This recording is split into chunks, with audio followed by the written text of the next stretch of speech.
Et pour cette édition, nous retrouvons Régis Le Sommier. Bonjour Régis. Bonjour Liselotte.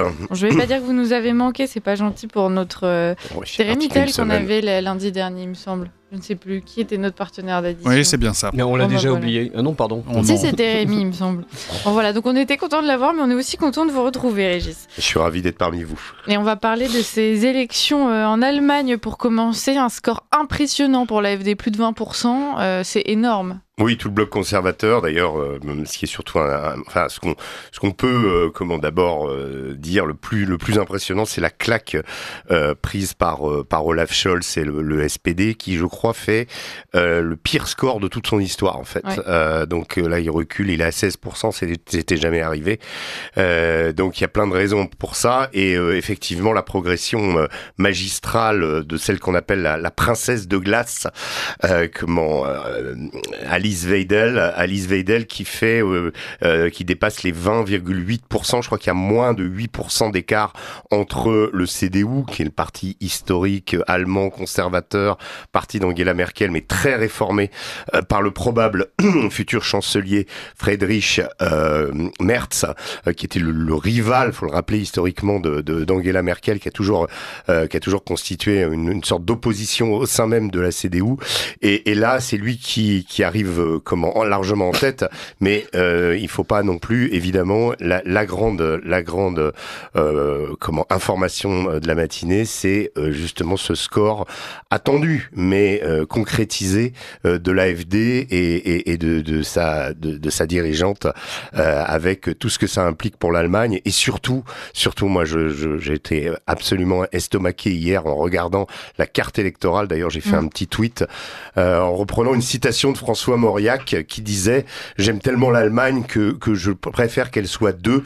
Et quand on voit la carte électorale avec l'AfD qui reprend exactement les Länder dans lesquels elle arrive en tête, sont exactement la carte de l'ex-Allemagne de l'Est. Je pense que si l'Allemagne de l'Est existait encore, eh bien Alice Weidel en serait la grande chancelière haut la main aujourd'hui. Et puis la CDU à l'Ouest, donc cette division de l'Allemagne qui a quand même duré de 49 à 89, qui a quand même duré 40 ans, eh bien elle est toujours dans les esprits, elle est toujours dans les mentalités, elle est toujours dans la chair des Allemands aussi, puisque et à la fois les questions identitaires, les questions migratoires, peut-être une véritable vision de la vie. Et quand on voit cette carte électorale, voilà, l'Allemagne ne s'est pas réconciliée en réalité. Il y a quand même une question qui arrive à peu près à unir les Allemands, en tout cas on en a la sensation, c'est justement, vous l'avez mentionné, la question de l'immigration. On a des partis de gauche qui sont anti-immigration, on a l'AfD bien sûr, mais ça incite la CDU à confirmer ses positions aussi, peut-être radicaliser même ses positions sur l'immigration. Oui, alors le parti véritablement anti-immigration de gauche de Wagenknecht, lui, n'a pas réussi, il arrive à 4,97%, donc il ne parvient pas à obtenir, vous savez, il faut 5% pour dépasser les 5% pour pouvoir avoir des députés. Là, ça ne sera pas le cas, mais c'est vrai que il y a aussi un parti, je vais dire, proche de LFI, qui est Die Linke, qui lui, par contre, est d'une gauche, on va dire, immigrationniste, ou en tout cas wokiste, enfin qui comprend tout un tas de variétés, on va dire de la déconstruction. Et lui, par contre, qui fait quand même un gros score, Die Linke, on l'attendait pas, voilà. Et ça fait quand même que voilà, l'Allemagne n'est pas, il y a un bloc effectivement conservateur, si on prend l'AfD et le CDU, qui arrive largement en tête, même si ils ne s'allieront pas pour faire une coalition. Vous savez, la particularité de l'Allemagne, c'est les coalitions, c'est leur spécialité, une chose qu'on ne connaît absolument pas en France, qu'on est incapable d'envisager, mais chez eux c'est le cas, donc ça va prendre du temps. La dernière fois, pour que Olaf Scholz soit élu comme chancelier, ça a pris 70 jours pour former cette coalition. Là, on va voir ce qui va se passer. Bon, il y a quand même des choses qui sont intéressantes, parce que même si l'AfD n'a pas obtenu la première place et n'obtiendra pas le pouvoir, il n'empêche que la CDU a dû amender appréhendé son discours. Vous savez, c'est quand même le parti d'Angela Merkel, le parti des 1 million de Syriens accueillis en 2015, le parti du Wir schaffen das, c'est-à-dire nous arriverons à les intégrer. Bon, 10 ans plus tard, le fait est que avec la série d'attentats, il y en a quand même eu 8 en 5 mois, attentats la plupart du temps à la voiture piégée commis par des Syriens, alors pas forcément des Syriens qui sont venus il y a 10 ans, mais en tout cas des réfugiés syriens. Les viols de Cologne aussi. Il y a eu les viols de Cologne, il y a eu plein de choses qui sont venues, en fait, si vous voulez. Mais tant qu'il y avait Angela Merkel, le poids de la chancelière en termes de longévité, de légitimité, et puis même son attitude, parce que elle aussi, on parle de l'Allemagne de l'Est, elle vient d'Allemagne de l'Est, si elle accueillit ces réfugiés syriens, c'est avec toujours cette idée du réfugié politique, et très ancrée en elle, et de la générosité dont devaient faire preuve les Allemands. Bon, tant qu'Angela Merkel était au pouvoir, une majorité d'Allemands pouvaient encore croire qu'elle avait ce souci, elle pouvait apporter justement ça et expliquer que les Allemands avaient besoin économiquement d'abord de ces réfugiés et ensuite avaient la capacité de les intégrer. Ça n'a pas du tout été le cas d'Olaf Scholz, qui a été pendant deux mandats d'Angela Merkel le grand argentier de l'Allemagne, qui finalement n'avait aucun charisme, aucune idée réelle, et qui là est balayé, on va dire, dans les urnes. Et la situation, effectivement, sur la question migratoire et sur la question de la sécurité est absolument cruciale, au point finalement que la CDU a dû justement donner des gages pour conserver ses électeurs, notamment le discours national, la culture dominante, par exemple, est un des thèmes développés par Friedrich Merz, en disant que les minorités ne pouvaient pas rester exclues, il fallait qu'elles se soumettent à la culture allemande. Et donc ça, c'est des nouveautés, et c'est vraiment un véritable virage à droite, on va dire, qu'a pris l'Allemagne. Alors j'entends Emmanuel Macron qui dit il prend acte de ce village conservateur, et il espère qu'on pourra, avec la France, faire des grandes choses avec l'Allemagne. Je suis pas sûr que l'Allemagne soit actuellement dans un état de faire des grandes choses avec la France, mais on verra. Voilà. Il y a quand même quelque chose qui est amer, c'est que le SPD, effectivement, a perdu des élections, mais il va quand même faire partie du gouvernement. Oui, c'est toujours la particularité. Mais là, parce qu'il y a toujours, comme vous savez, c'est un peu la même problématique qu'avec le RN pendant longtemps et encore aujourd'hui. C'est-à-dire qu'il y a une sorte de cordon sanitaire à l'allemande sur l'AfD, qui est tantôt, classé à l'extrême droite, à la droite nationale, mais surtout qui a, dans son passé, eu des dirigeants assez permissif sur la question du nazisme, même si c'est pas le cas d'Alice Weidel, qui a beaucoup, qui a pas mal nettoyé, fait le ménage. L'AfD reste marquée et par ses adversaires, et donc il y a une sorte d'impossibilité pour le moment, en tout cas, de créer une coalition. Et d'ailleurs, le probable futur chancelier a dit évidemment que ça ne se ferait pas de ce côté-là. Donc la seule solution pour créer une coalition et avoir la majorité suffisante au Reichstag, c'est de justement tendre la main à la gauche. C'est pas impossible, et c'est surtout pas une hérésie en Allemagne, alors qu'en France, c'est quelque chose de totalement inconcevable. Oui, et puis pour les citoyens allemands qui ont voté largement contre l'immigration, en l'occurrence, c'est vraiment ce qui remonte. Est-ce qu'ils vont pas vivre comme une trahison, l'alliance du CDU avec le SPD, alors que, a priori, sur les questions clés, ils seraient plus proches de l'AfD, mine de rien? Oui, tout à fait. Mais ça, c'est le vrai calcul que fait l'AfD. C'est qu'en restant dans une opposition, on va dire, déterminée, et en ayant le lead, c'est aujourd'hui la deuxième force politique en Allemagne, eh bien, fatalement, l'arithmétique fera que ils finiront par passer devant. C'est les enjeux sont, vous savez, c'est un peu on a tous les mêmes problèmes en Europe, au même problème, les mêmes conséquences. Et on voit bien que aux dernières élections chez nous aussi, on est avec un RN extrêmement haut, et on est dans une configuration, ce qui est très intéressant d'ailleurs, parce que l'Allemagne a été très tard a été tardive à prendre justement cette dimension identitaire. La menace de l'immigration n'était pas perçue en Allemagne pendant très longtemps. L'Allemagne pensait qu'elle pouvait intégrer et que ce n'était pas ce qui était plus important pour les Allemands, c'était le statut socio-économique et pas tellement la question d'identité, la question justement de l'immigration, enfin de l'attitude par rapport à l'immigration. En France, au contraire, on a commencé l'émergence du FN, c'était les années 80.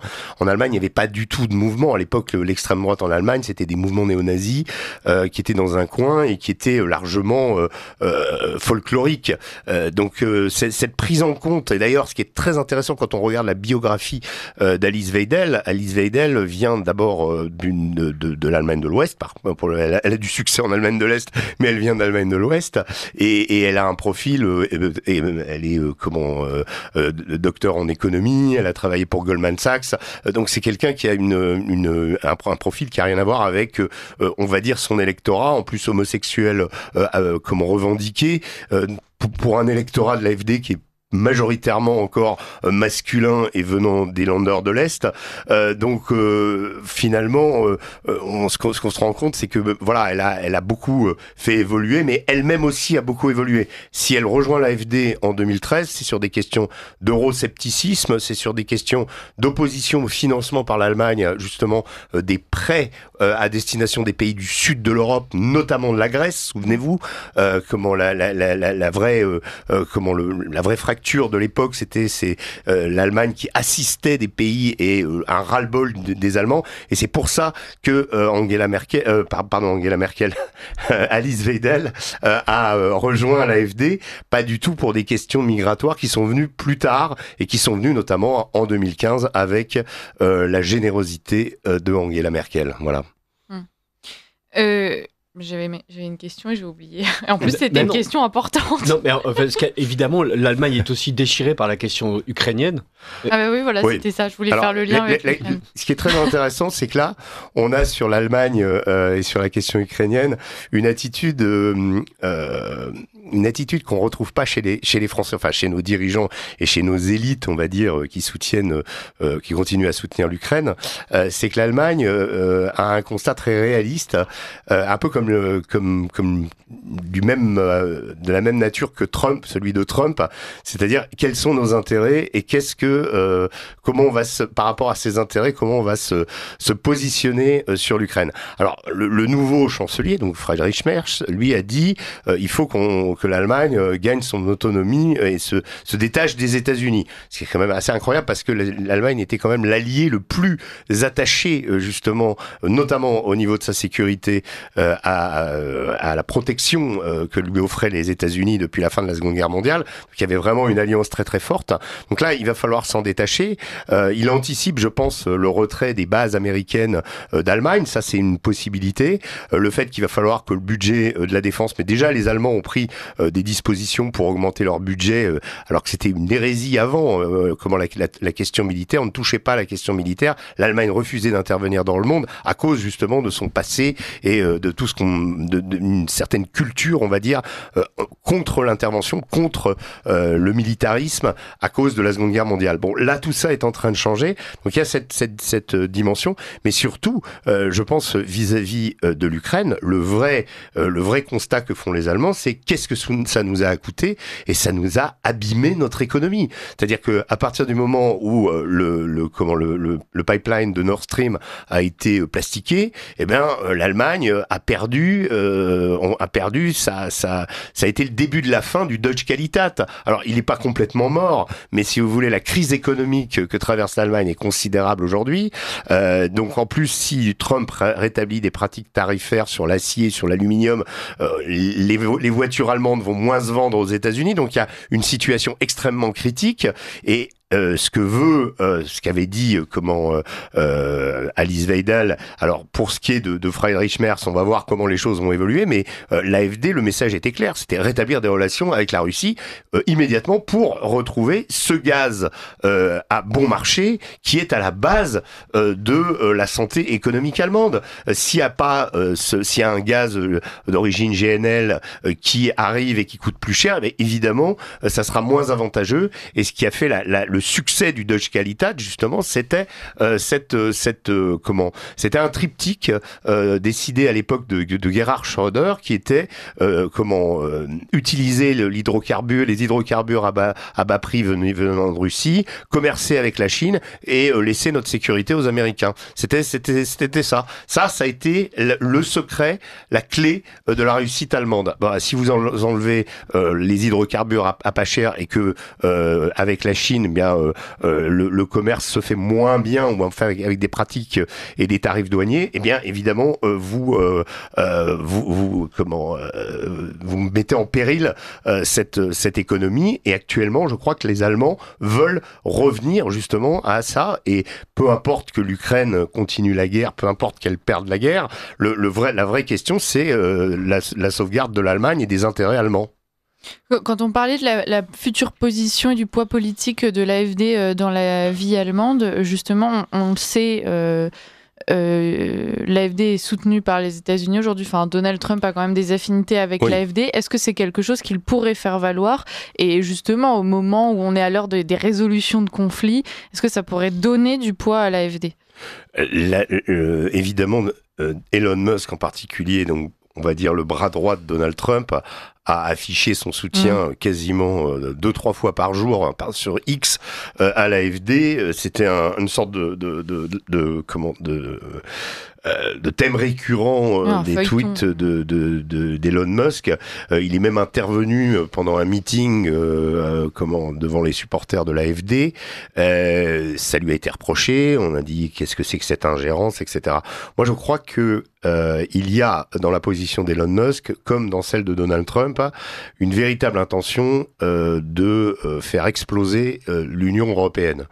On feint actuellement de ne pas le comprendre, ou en tout cas de dire mais non, ils n'y arriveront pas, mais en réalité ils ont commencé depuis très longtemps. J'avais dit sur cette antenne déjà que l'été dernier, moi je m'étais rendu en Hongrie et j'avais remarqué à quel point les conservateurs hongrois étaient soutenus de façon totalement claire et évidente par les conservateurs, pas les néo-conservateurs, mais les conservateurs américains type MAGA, donc Make America Great Again. Il y avait un certain nombre de financements ou d'alliances entre les Trumpistes et Viktor Orban qui existent depuis très longtemps. Et je pense que cette Hongrie a servi et sert encore de cheval de Troie du conservatisme à la Trump en Europe.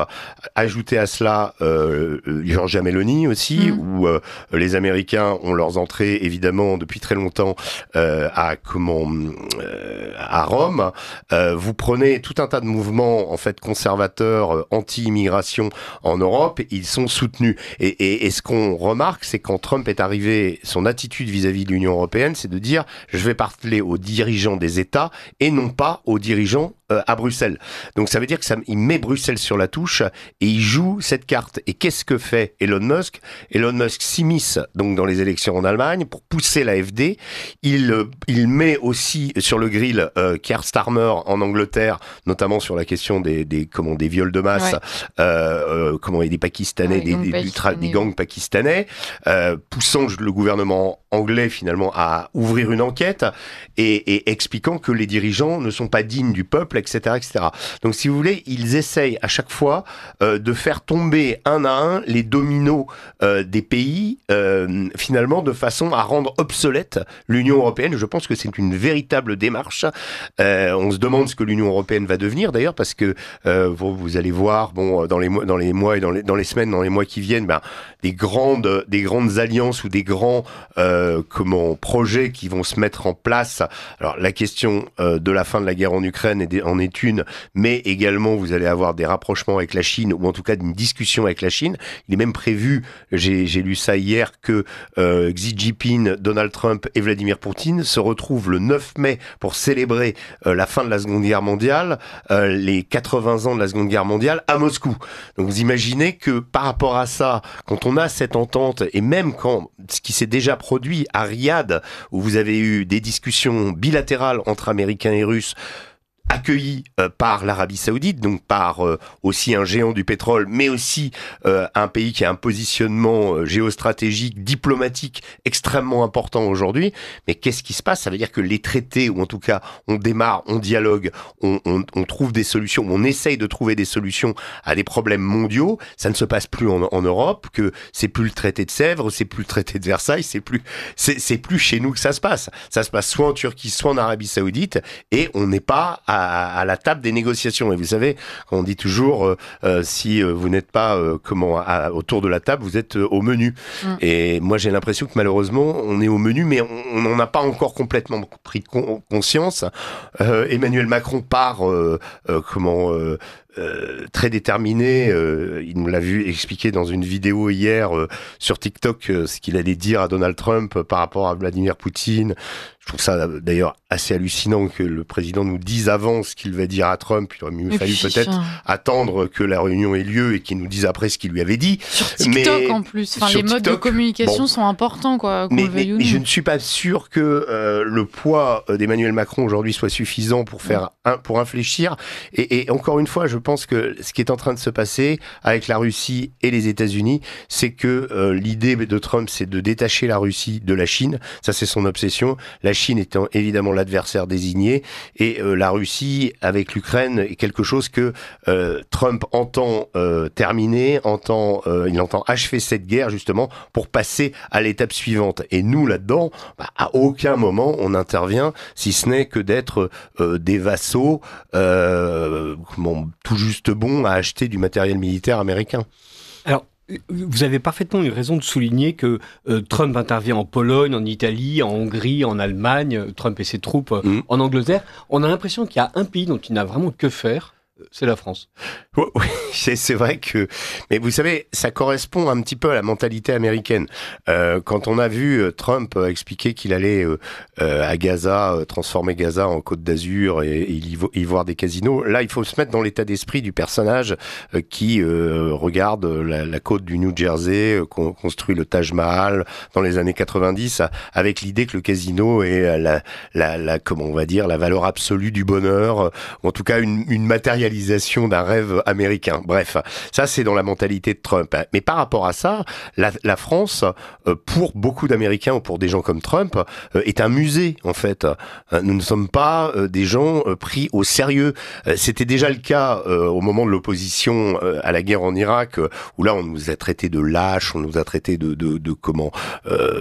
finalement de tir au flanc, qu'on n'était pas reconnaissant par rapport au débarquement, etc. Donc il y a toujours cette dimension historique, mais en vérité, les Américains perçoivent la France comme une sorte de terre qu'ils aiment bien, mais comme un musée vivant, un musée d'autrefois, de choses que leurs grands-parents ont vues quand ils ont fait le débarquement ou les campagnes de France, et ça reste très enraciné dans les mentalités. Et le seul qui était capable de leur opposer de s'opposer à eux, de montrer une politique véritablement différente, c'était le général de Gaulle. Et depuis le général de Gaulle, président après président, on est devenu pour les Américains une sorte de paradis sympathique. Alors s'y ajoutent tous les problèmes, et ça Trump met souvent l'accent sur la question du terrorisme, la question de la permissivité. Souvenez-vous comment il était intervenu sur le Bataclan, expliquant que si les gens avaient le droit de porter des armes en France, ils auraient tué les terroristes au Bataclan et il n'y aurait pas eu autant de morts. Enfin, voilà. Donc il considère qu'on est un pays de lâche, un pays permissif, un pays finalement de bon à rien, mais qui a encore quand même ce côté, vous savez, ce roman qui avait eu un succès dingue qui s'appelait A Year in Provence, c'est-à-dire une année en Provence, qui était un roman où on avait la France idéale, la France qu'aiment les Américains, et je vous dis, c'est un musée vivant. Et est-ce que on peut être satisfait du fait que Trump et ses troupes veuillent détruire l'Union européenne, puisque après tout on a l'impression que c'est un problème français, ou est-ce qu'au contraire, au moment d'aboutir par un biais qu'on n'imaginait pas à la défaite de l'Europe, on n'est pas en train de se dire mais on va quand même se retrouver un peu nus et désarmés dans un monde cruel? Mais je crois que oui. Enfin, reprenons, puisqu'on on célèbre ce matin ce tragique anniversaire de la guerre en Ukraine. Mais on est en train de sortir de notre de notre naïveté, je pense pas encore complètement, mais d'un état d'esprit où les Américains avaient le lead sur la guerre et nous suivions, apportions notre contribution. Parfois, on donnait de la voix. On avait épousé complètement la narration d'une Ukraine qui allait gagner, d'une Russie qui allait perdre, d'un Vladimir Poutine qui en était à son 15e cancer. Enfin, bref, toute la palette des artifices de communication avait été utilisée et avait complètement écrasé toute forme de journalisme pour expliquer la guerre en Ukraine, ne serait-ce que d'aller sur place. Vous savez, il y a quand même eu des gens qu'on voit encore vociférer sur cette guerre. Je pense en particulier à Michel Goya, qui est un historien militaire respectable, et qui, il y a encore 2 semaines, vous expliquait que l'Ukraine pouvait encore gagner la guerre. Donc, si vous voulez, on est encore prisonnier de cette narration, sauf que le moteur, la locomotive, elle est plus là. Et nous, on est les wagons. Alors, il va falloir qu'on invente des moteurs pour pouvoir aller de l'avant. Sinon, on va finir par s'arrêter. Et cette guerre, finalement, elle va nous tomber dessus, c'est-à-dire que les Américains veulent qu'on paye pour elle, ils veulent que nos budgets de la défense augmentent. Alors est-ce qu'on a les moyens aujourd'hui économiques en fait tout ça est en train de révéler une extrême fragilité parce que on a aussi un contexte interne en France qui est extrêmement dégradé. Je veux dire la question des OQTF, la question du narcotrafic, la question nos relations internationales. Vous savez, j'ai regardé simplement en prenant l'Algérie, nous sommes positivement incapables de renvoyer des blogueurs haineux, des influenceurs, etc. Mais l'attentat de Mulhouse qui s'est produit il y a 2 jours, l'auteur a fait l'objet de 10 tentatives de retour et à chaque fois les laissez-passer consulaires ont été refusés. Donc on est incapable de sortir de notre territoire, de renvoyer en Algérie ces individus dangereux. Et étonnamment, Trump les Algériens ont aussi des gens en situation irrégulière aux États-Unis. Et bien, face aux demandes de Trump de faire partir ces gens, l'Algérie a dit d'accord, ils ont à peu près 300 ressortissants. Et comme la Colombie, comme le Venezuela, comme plein d'autres pays, eh bien, Trump a tapé du poing sur la table et l'Algérie a dit oui, on va les reprendre. Alors, Trump est capable de faire sortir des Algériens, de les ramener en Algérie des États-Unis, et nous on n'est pas capable en France parce que il y a cette espèce d'absence de prise de décision et on est en train d'essayer de se dire qu'est-ce qu'il faut faire.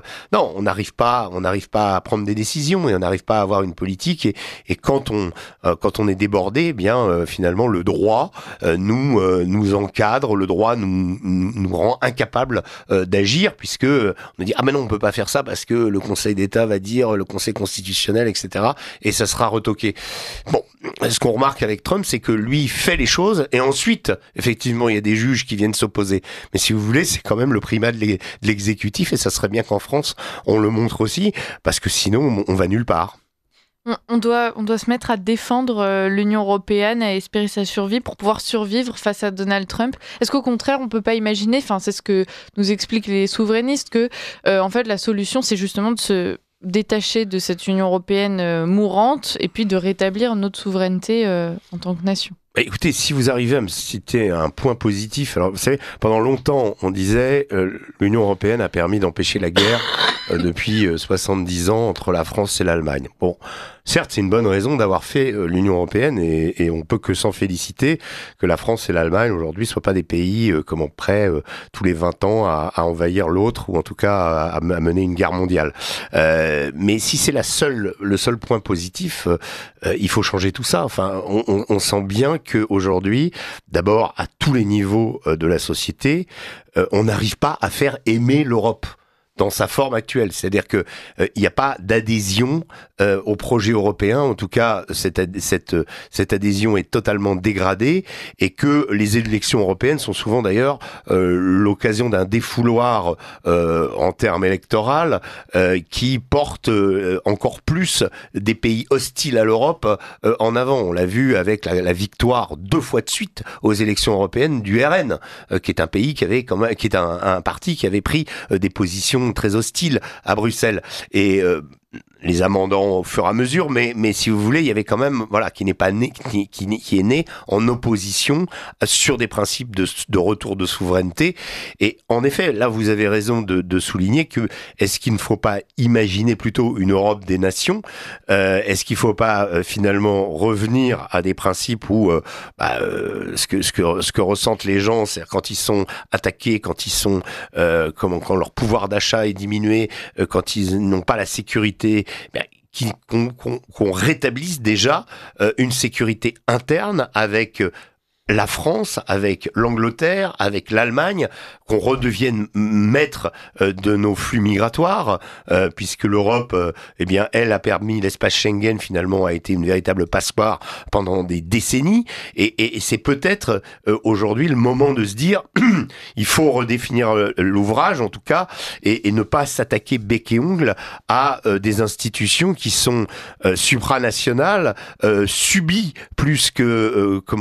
par les peuples plus que l'objet d'une adhésion, et que cette Union européenne, d'abord, qui au départ est quand même une créature américaine. Quand vous regardez Robert Schuman, Jean Monnet, qu'on décrit comme les pères de l'Europe, c'est des gens qui étaient extrêmement influencés par les États-Unis pour justement s'attaquer à ce qui restait en Europe d'identité nationale, parce que pour les Américains, il fallait des vassaux, il fallait surtout qu'il n'y ait plus de De Gaulle.